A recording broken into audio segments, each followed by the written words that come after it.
हमारा अगला वर्ड है फॉरबेयर। तो फॉरबेयर जो है ये एक वर्ब है, यानी कि क्रिया, एक एक्शन वर्ड। और इसका मतलब क्या होता है? सिंपल सा मतलब है खुद को रोकना, खास तौर पर जब आपको कुछ करने या कहने का बहुत मन कर रहा हो।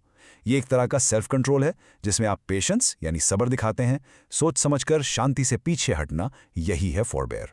चलिए इसको ना एक सेंटेंस में यूज करके देखते हैं, तभी अच्छे से समझ आएगा। She had to forbear from crying when she heard the sad news. अब सोचिए, जब कोई बुरी खबर सुनता है तो रोना आना तो बिल्कुल नेचुरल है ना?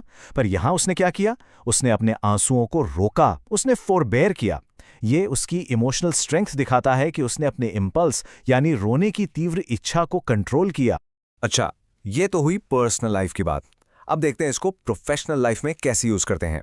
द जज will forbear from making a decision until all evidence is presented.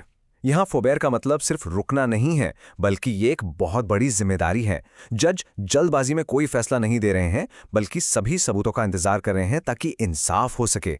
तो ये एक सोचा समझा इम्पार्शियल एक्शन है। एक्शंस के अलावा हमारे शब्दों में भी सेल्फ कंट्रोल कितना जरूरी है, राइट? ये एग्जाम्पल देखिए। I will forbear from commenting on the issue until I know all the facts. यहां फॉरबेयर का मतलब है बिना पूरी जानकारी के ओपिनियन देने से बचना। ये रिस्पॉन्सिबल कम्युनिकेशन का एक बेहतरीन एग्जाम्पल है, बोलने से पहले सोचना और सही वक्त का इंतजार करना। और इसी सोच को ये कोट कितनी खूबसूरती से बताता है। The first virtue is to restrain the tongue. He approaches nearest to the gods who knows how to be silent even though he is in the right.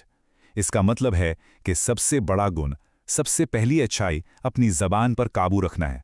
और वो इंसान देवताओं के समान है जो सही होते हुए भी चुप रहना जानता है। यही तो फॉरबेरेंस की असली ताकत है, पावर होते हुए भी, सही होते हुए भी खुद को रोकने की समझ।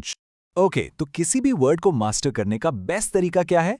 उसके सिनोनिम्स यानी मिलते जुलते शब्द और एंटोनिम्स यानी विपरीत शब्दों को समझना। फॉरबेयर के सिनोनिम्स हैं रिफ्रेन, एब्स्टेन, विथहोल्ड।